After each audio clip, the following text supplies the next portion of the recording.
essa primeira pergunta, né, como é que ela funciona? Assim, você tenta apresentar, né, qual é a sua... Como é que foi essa sua experiência de leitura, né? Uhum. Que reflexões, que impressões você teve? Se você puder, claro, já vincular um pouco, né, essas impressões com algumas evidências textuais, né, com algumas partes do texto, isso também é bacana, mas a gente tenta também que nessa questão 1, que a gente consiga fazer isso de uma maneira mais ou menos sintética, né, para que todos possam aí colaborar, Participar, né? né? Bem que Sim. hoje estamos com poucas pessoas, então acho que a gente pode ter essa flexibilidade maior, assim, podem falar à vontade, né? Como é Tá que foi certo. para você, especificamente, a leitura aí dessas partes 6 e 7? Certo. Assim, eu gosto de ser bem sintético mesmo, então, para mim não vai ter problema. Não, a parte 6 e 7, assim, principalmente a 6, ela é bem interessante, bem filosófica, aborda questões, assim, que faz a gente pensar no nosso cotidiano, né, no nosso dia a dia, né, quando ele vai falar do kit, né, que inclusive algumas perguntas que tem aqui, né, a questão que ele coloca aqui, né, que é o kit como é, que tem um valor metafísico, né, que é negar a merda, a questão das aparências, né, foi o que eu entendi, né, desse kit, que uma palavra em alemão, né, que depois teve esse significado, né, e assim, eu achei que essa parte 6, ela faz a gente refletir sobre as questões humanas, no geral, né, da gente entender que muitas vezes a gente vive num mundo de aparências, num mundo que muitas vezes não é real, e isso está em todos os lugares. Tanto que ele fala, pode estar na esquerda, pode estar na direita, né? E é meio do que a gente está vivenciando hoje, né? A gente vive hoje num mundo que, como ele fala, é um eterno retorno, né? A gente está vivenciando tudo aquilo, eles vivenciaram o que foi feito no passado, e hoje a gente vivencia isso também. De você dar muito mais ênfase às aparências, né, às simbologias, do que o real, do que a coisa em si, né, do que a verdade em si, no sentido não de uma verdade platônica, por exemplo, mas de uma verdade que seja contida na realidade. Então, eu achei, assim, interessantíssimo, né, o papel desses personagens, né, nessa trama, né, nessa parte 6, quando ele vai falar da Sabina, né, da crítica que ela faz ao regime político, e aí ela coloca essa importância aí desse quiche, né, da esquerda, né, do stalinismo, e aí ela vai colocar, né, que escondem esse tipo de atrocidade, mas ela deixa bem claro que o problema dela não é as atrocidades do regime, né, aliás, não é o regime em si, o comunismo em si, mas a atrocidade, né, mas o que ele faz. Ela não é contra o comunismo, né, como se coloca aqui no texto. E, assim, achei interessante, né, o texto também fala sobre a questão do animal, de Karenin, né, dessa relação da Teresa com Karenin. Então, é um livro, assim, para mim, repleto de coisas que fazem a gente pensar. E a questão da leveza é algo que eu estou fazendo a segunda leitura, e é algo ainda que estou pensando muito, né? O que seria essa leveza? E o que seria esse peso, né? Essa coisa pesada de se viver? Será que Sabina estava, não digo correta, né? Porque não queria utilizar essa palavra, mas será que Sabina estava se sentindo bem nessa suspeita leveza? Ou será que Thomas, né, não se encontrou naquela vida que ele se coloca com Teresa, que no caso seria uma vida mais pesada, né? Então, eu queria entender um pouco mais sobre isso, eu ainda estou investigando o que seria essa leveza, né, o que seria esse peso, e eu suspeito que essa leveza seria um pouco de se deixar levar, né? Até que ponto esse não se deixar levar, ele pode ser algo que faça bem individualmente. que ele não vai te trazer nenhum malefício individual, e até que ponto esse peso pode te trazer algo que possa te trazer responsabilidade, que seja algo positivo, né? Então, assim, tem muitas coisas, né, que eu gostaria de enfatizar aqui, né? O livro vai falar também da cadela, né? Enfim, essa parte aí eu li, mas ainda estou pensando mais. Mas é mais ou menos isso.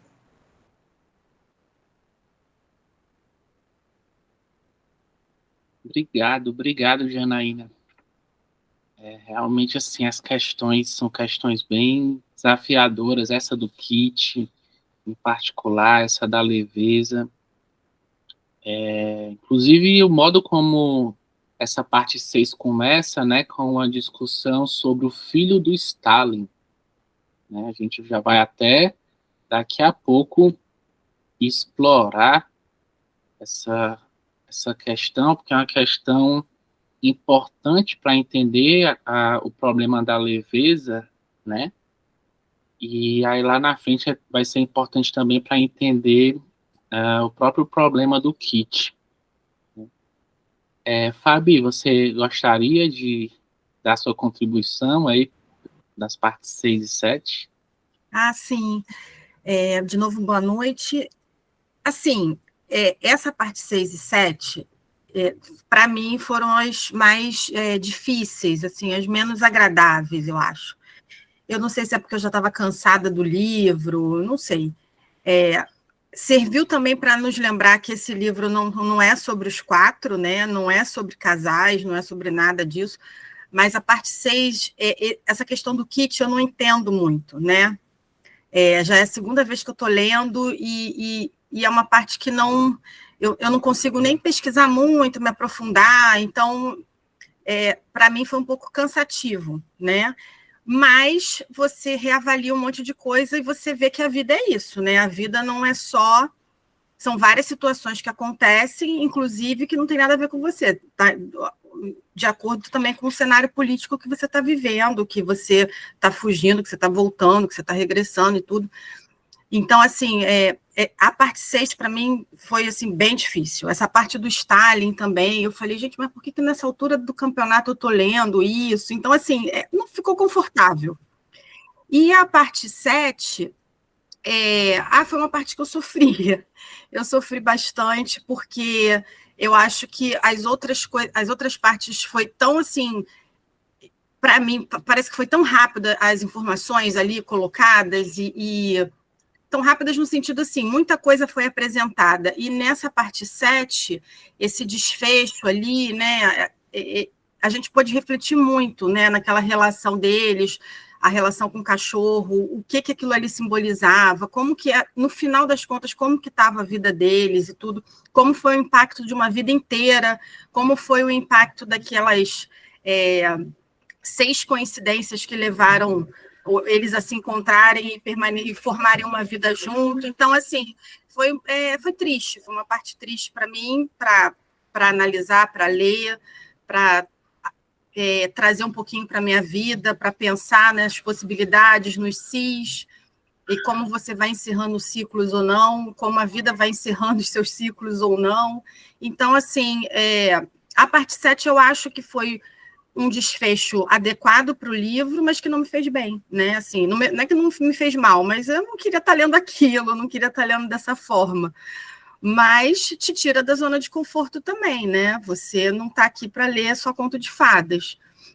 E essa reavaliação que as pessoas vão fazendo no finalzinho da vida, que eu já comecei a fazer na minha também, então é algo que sempre vai te despertando, né, para as reflexões.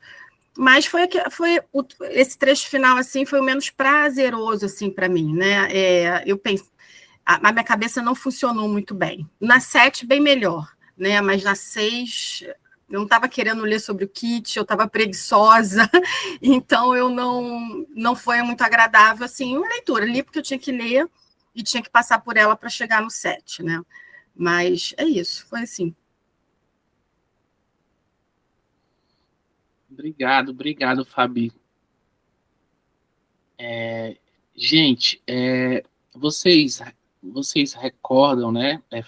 Boa noite, Erineide, seja bem-vinda.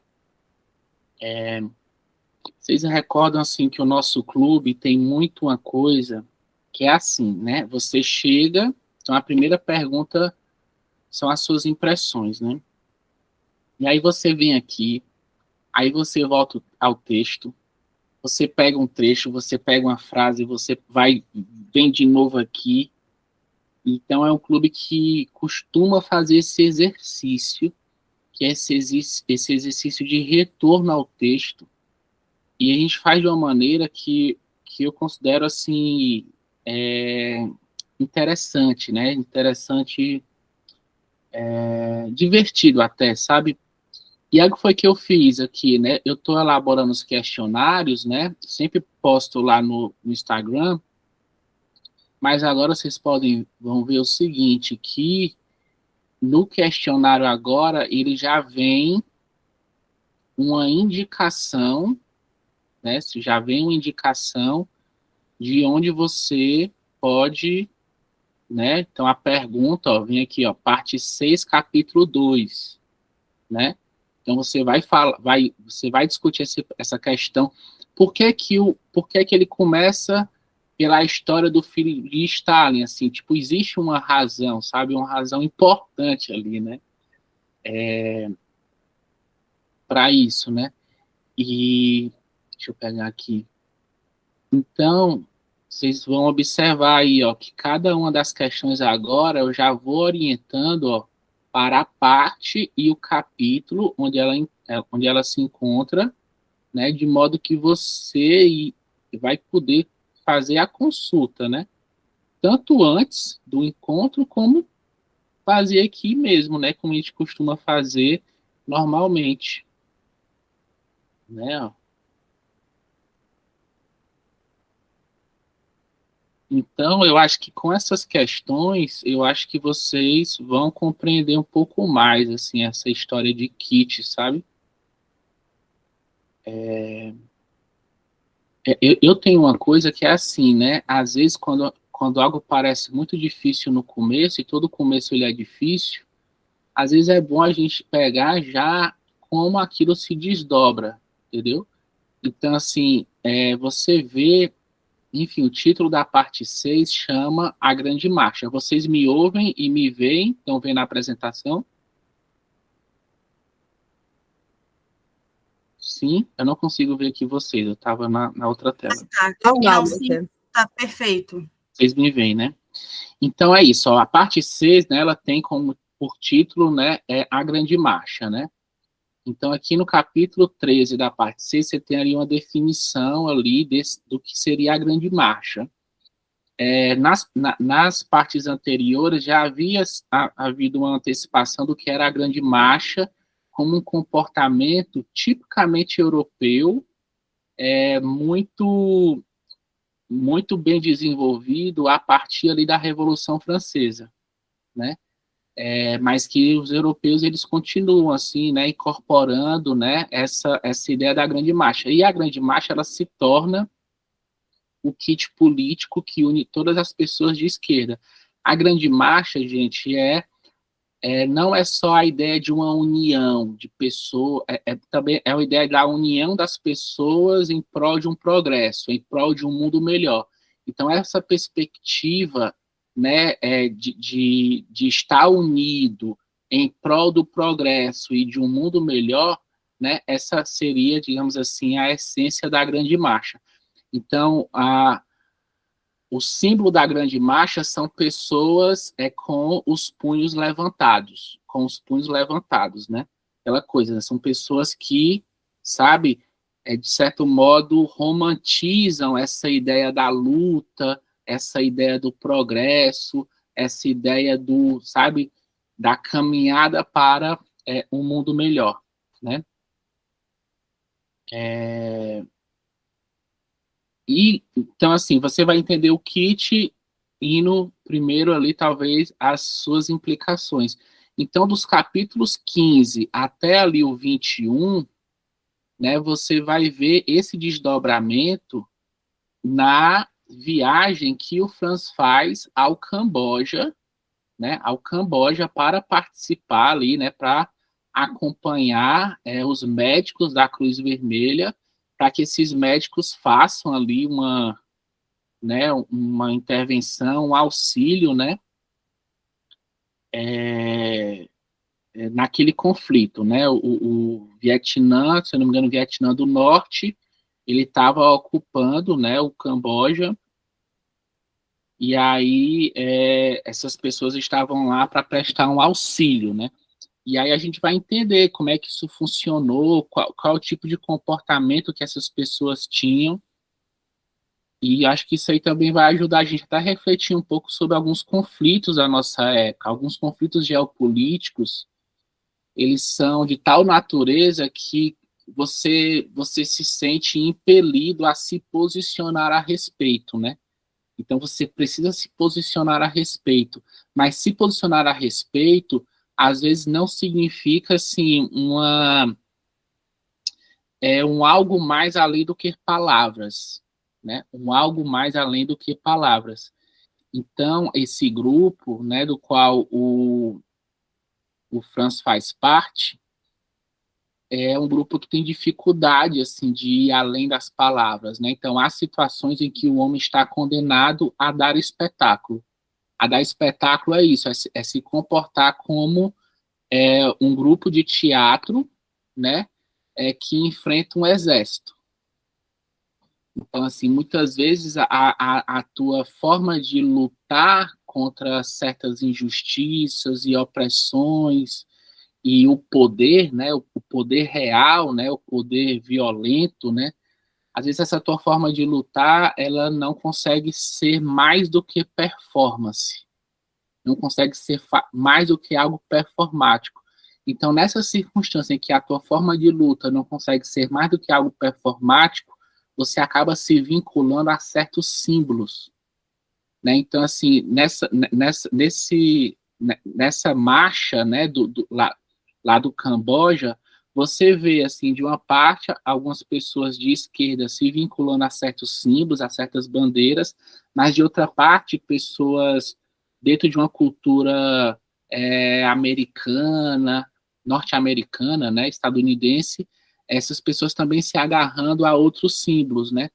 Então, assim, essas pessoas, elas passam a se comportar até como se esses símbolos fossem mais importantes, né, do que algumas coisas muito concretas, alguns problemas muito concretos, né? Então, é um risco que pode gerar uma impressão, né, de que essas pessoas nada mais fazem do que uma espécie de ostentação de virtude, né? Mas não é só uma ostentação de virtude, né? É também uma dificuldade, simplesmente uma dificuldade. As pessoas realmente estão engajadas e elas são vítimas do absurdo, né? Do absurdo que é elas, pessoas que não são militares, que não são pessoas que, né, capazes de fazer esse enfrentamento do poder violento, né? Na mesma medida, tudo que resta a elas é se comportar dessa maneira teatral, dessa maneira performática, dessa maneira que se vincula a certas palavras, a certos símbolos, a certas bandeiras, como se essas palavras, símbolos e bandeiras fossem realmente o que mais importa, né? E não já uma forma de simplificação, uma forma de kit, tá certo? Então, essa grande marcha ela vai ser importante para a gente entender o kit, entender que o kit significa essa simplificação. E mais à frente, gente, a gente vai ver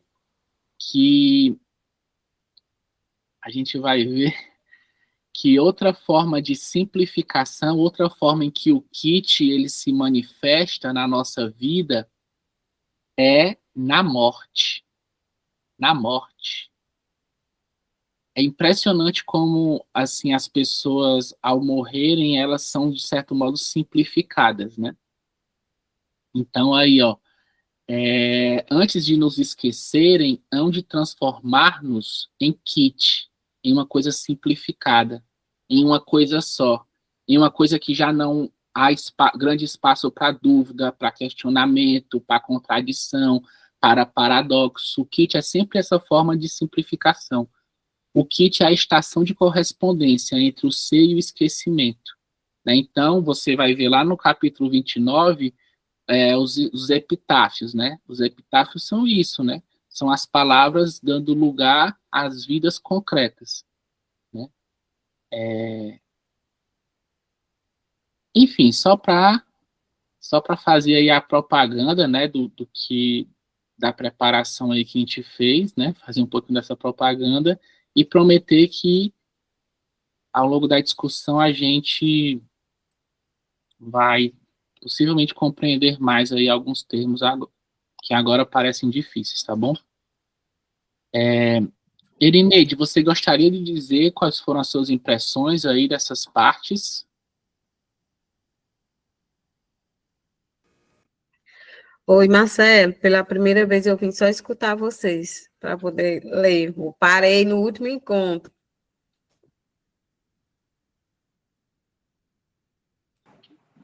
Marcelo, eu queria só, você falou aí, eu achei interessante, mas se tiver alguma pessoa para falar também,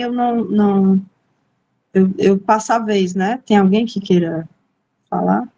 Não, pode falar, Janaína, pode falar, fique à Pronto. vontade. Você falou do Stalin, né? Aí eu me lembrei aqui de umas coisas que eu achei bem interessante, né? Quando ele vai falar do Stalin, né? Que ele vai dizer que sujava de merda, né? Eu não sei o que era aquilo, né? Tipo, o broche dele lá, né? E aí ele era obrigado, né? Pelos outros oficiais ingleses na época da Segunda Guerra Mundial, para poder limpar aquilo ali. Ele se recusou. Tanto se recusou, né, que morreu eletrocutado, mas pelo que eu entendi, não foi ele, não foram que mataram ele, né? Ele mesmo se jogou lá, não sei, com raiva, enfim. E aí ele coloca uma citação no texto, né? Se o filho de Deus, que no caso, o filho de Stalin, né, pode ser julgado pela merda, a existência humana perde suas dimensões e adquire uma leveza insustentável, né? E assim, eu achei bem interessante isso, né? Porque o que é uma guerra? Né? O que é que motiva as nações a fazerem guerra, né? E aí, o filho do Stalin optou a lutar por uma coisa que não era algo que é lutado por numa guerra, né? E aí o livro dá exemplos, né? Por questão de território, né? Você luta por isso, por aquilo, e acaba sacrificando milhares e milhares de pessoas. Ou seja, na minha opinião, a guerra é uma estupidez, né? Total, exatamente. E a atitude do filho do Stalin, assim, a meu ver, é uma atitude assim que ele se revoltou com um problema, né? Que é o problema da merda, mas assim um problema que para mim é muito mais valoroso do que o próprio problema da guerra, né? Que é você colocar milhares e milhares de pessoas, né, para morrer, né, numa situação que às vezes nem mesmo elas têm consciência disso. Se você for ver na Rússia, né, aquele conflito Rússia e Ucrânia, milhares de jovens russos estão morrendo atualmente e a Rússia fica fazendo propaganda para trazer pessoas para o seu país, né, jovens, por quê? Porque já está numa situação de mortalidade muito grande, né? Então, assim, eu achei interessante quando ele trata disso, né? Porque essas grandes revoluções, elas tratam a guerra como se fosse algo assim muito valioso, muito grandioso, mas assim não se tem a noção do quanto isso é maléfico, do quanto isso traz de desastre, né, para a humanidade. E a outra coisa que você falou sobre a Grande Marcha, que eu achei assim extremamente interessante, que me aproximou demais, né, me fez ver coisas, né, que essa questão da Grande Marcha, ela, como eu disse a você na hora que eu falei, né, ela remete muito ao que a gente vivencia hoje.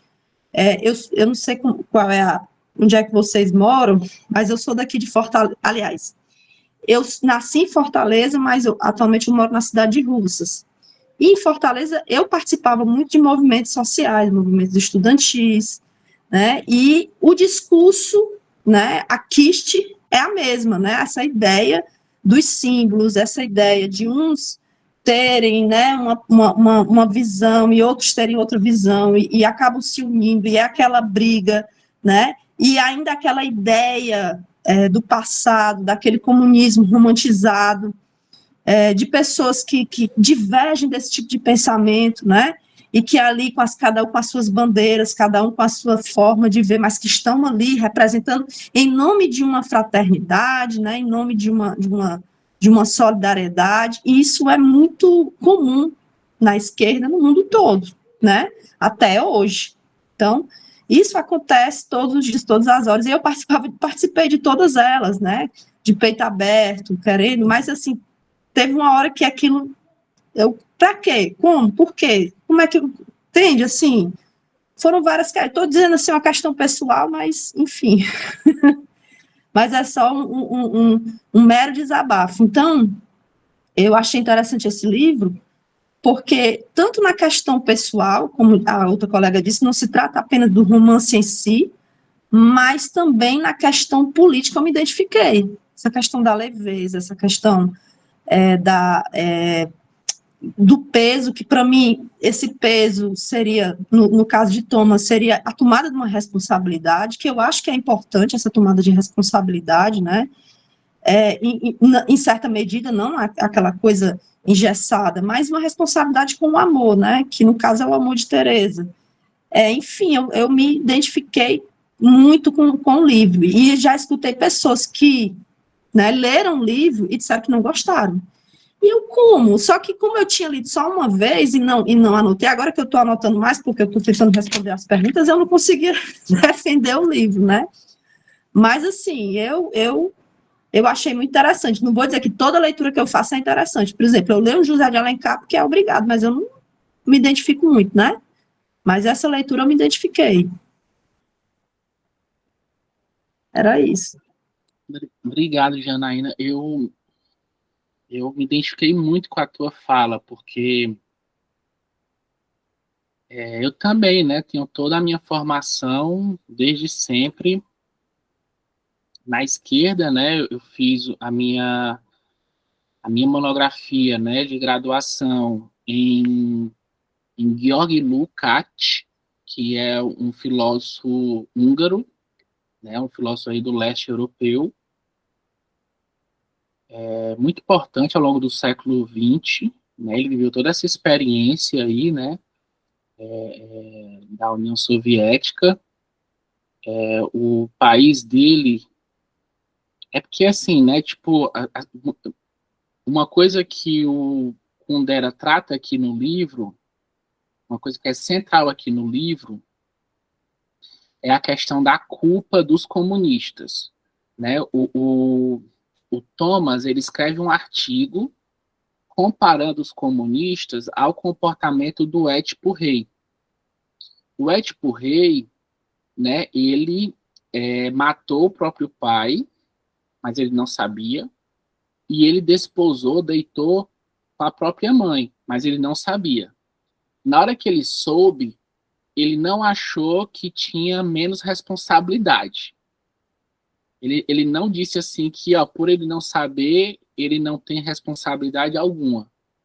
E aí ele acabou, ele sangrou os próprios olhos, né?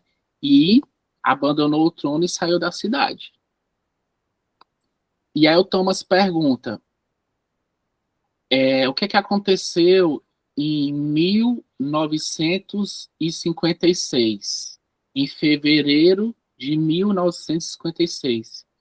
O que aconteceu foi uma coisa chamada o 20º Congresso do Partido Comunista, que foi um congresso no qual foi revelado ao mundo os crimes que ocorreram no período em que Stalin estava no poder, né? As perseguições, né? Enfim, os extermínios, etc, etc. Então havia, assim, uma esperança, né, de que, olha, os caras revelaram isso que aconteceu, então vai haver uma mudança aí de norte, entendeu? E aí as pessoas foram se frustrando, porque essa mudança concreta ela não ocorreu. Assim, muitas iniciativas de democratizar o regime, elas foram sufocadas, né? porque a verdade é que dentro da União Soviética ela se comportava com os países ali do leste, né?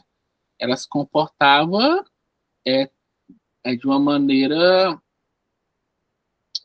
que lembrava, para esses países do leste, que lembrava o Império Russo. O Império Russo anterior sempre, né, atuava, intervia nesses países, né? Enfim, chegava a proibir a língua dos países, chegava, enfim, uma série de coisas que a gente vê aqui também no livro, né? A gente vê aqui também no livro isso acontecendo com o Dubček, né? O Dubček, que era essa liderança aí, né? Lá na Tchecoslováquia, né? E então, assim, o autor